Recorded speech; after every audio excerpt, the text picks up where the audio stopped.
Credo che sia stato dimostrato una grandissima responsabilità da parte di tutto il Consiglio Comunale, ma anche una grande condivisione dei contenuti che avevamo inserito.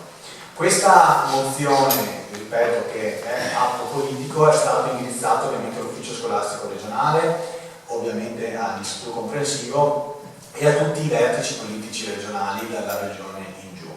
Questo è stato un atto fatto proprio per condividere una criticità, un problema della nostra comunità e che quindi diciamo, ha dato una dimostrazione di un senso di unità che, permettetemi, dal punto di vista di sindaco mi rende orgoglioso.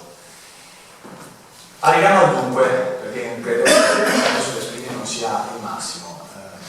La notizia è positiva, hanno accolto la classe in deroga. Dobbiamo fare un applauso.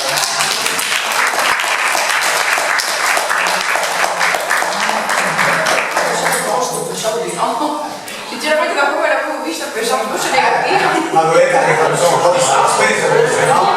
Esatto.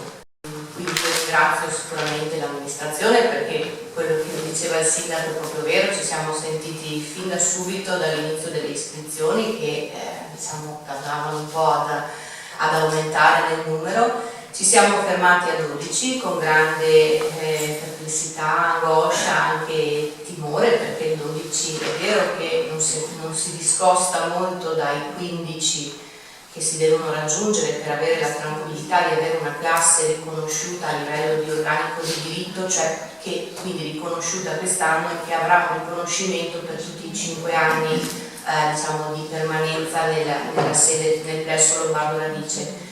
Quindi ci abbiamo provato, abbiamo avuto le corrette interlocuzioni con l'ufficio scolastico territoriale regionale, chiaramente sempre nei modi e nei tempi dovuti e riconosciuti ufficialmente e istituzionalmente, questo lo vorrei sottolineare, senza fare proclami a gran voce che veramente non servono in questo momento e neanche poi, perché siamo per la comunicazione corretta e ufficiale nei luoghi dovuti e siamo riusciti ad ottenere questo risultato.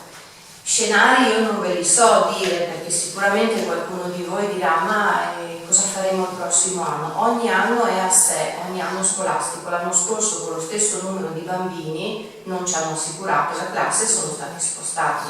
Quest'anno ce l'hanno assicurato, ma è abbastanza anche semplice da capire, perché nel plesso ci sono 2 pluriclassi, quindi era l'unico anno scolastico in cui si poteva concedere la classe.